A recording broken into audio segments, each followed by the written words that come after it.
मां ने इकलौते बेटे को उतारा मौत के घाट। गैर मर्द का प्यार ले डूबा बेटे को।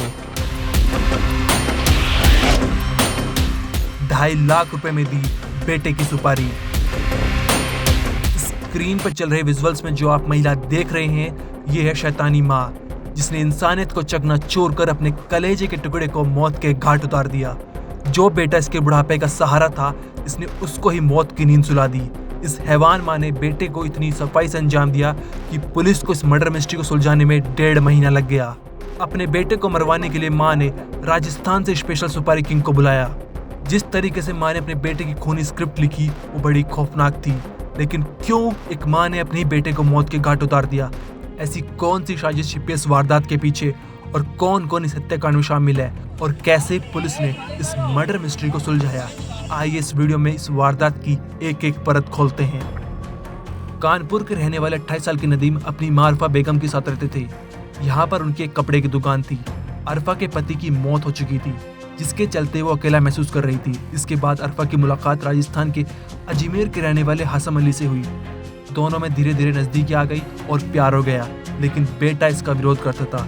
एक दिन नदीम ने मां को अपने प्रेमी के साथ रंगे हाथों पकड़ लिया, जिसके चलते मां अरफा ने राजस्थान जाने का प्लान बना लिया। कानपुर वाला घर, दुकान सब कुछ बेचकर अपने प्रेमी अजमेर के पास जाने जाती थी। नदीम इस बात से खुश नहीं था। आए दिन मां और बेटे के बीच लड़ाई झगड़ा हुआ करते थे। रोजमर्रा के झगड़े से परेशान आकर अरफा ने अपने प्रेमी हासम के साथ मिलकर बेटे नदीम को रास्ते से हटाने की योजना बनाई। हासम ने नदीम की हत्या के लिए अजमेर के रहने वाले सलीम को बुलाया और नदीम की 2.5 लाख रुपए में सुपारी दे दी। इसके लिए उसने 75,000 रुपए पहले दिए और बाकी पैसे काम हो जाने के बाद इस हत्याकांड को अंजाम देने के लिए सलीम ने बाकायदा पूरी प्लानिंग बनाई। कानपुर पहुंचकर पहले सलीम नदीम से मिला और फिर धीरे धीरे दोनों में दोस्ती हो गई। इसके बाद दोनों ने घूमने की प्लानिंग बनाई। सलीम नदीम को पहले बारामक की देवा शरीफ ले गया और फिर वहां से आकर दरबारी खेड़ा गांव के पास नशे के लिए रुका और फिर चाकू से गला रेतकर नदीम की हत्या कर उसकी डेड बॉडी को कुएं में फेंक दिया। ये मामला पिछले महीने जून का है। 6 जून को नदीम के नलिहाल यानी उन्नाव के दरबारी खेड़ा गांव के कुएं में पुलिस को एक अज्ञात डेड बॉडी मिली थी और उसके पास एक मोटरसाइकिल भी खड़ी थी। मोटरसाइकिल के नंबर की मदद से पुलिस ने पता लगाया कि ये डेड बॉडी कानपुर के रहने वाले नदीम की है। पुलिस ने परिवार वालों को सूचना देकर डेड बॉडी को पोस्टमार्टम के लिए भेज दिया। डेड बॉडी मिलने पर परिवार वालों ने बताया था कि 5 जून को नदीम घर से दुकान के लिए दोपहर 2 बजे निकला था, लेकिन 10 बजे रात में उसका फोन स्विच ऑफ हो गया और फिर उसका कुछ पता नहीं चला। बाद में पता चला कि नदीम अपने दोस्तों के साथ गया था। क्योंकि डेड बॉडी नदीम के ननियाल यानी उन्नाव में मिली थी, तो उसके मामा ताहिर हुसैन ने 6 जून को ही थाने में मुकदमा दर्ज करवाया था। मुकदमा दर्ज होने के बाद पुलिस जांच पड़ताल में जुट गई। पुलिस ने नदीम के मोबाइल से सर्विलांस की मदद से कई रिश्तेदार और उनके कानपुर के कई दोस्त और व्यापारियों से भी पूछताछ की, लेकिन कुछ पता नहीं चला।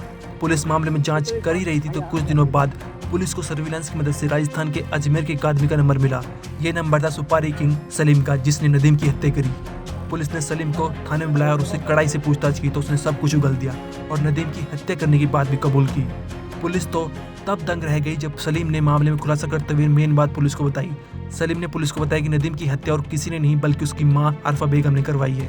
पुलिस सलीम और हासम अली को हिरासत में लेकर उन्नाव पहुंची और कानपुर से नदीम की मां अरफा बेगम को भी हिरासत में लेकर तीनों से पूछताछ की। सलीम के बयान के बाद पुलिस ने मौके वारदात से वो चाकू भी बरामद किया जिससे सलीम ने नदीम की गला रेतकर हत्या की थी। ब्यूरो रिपोर्ट क्राइम तक।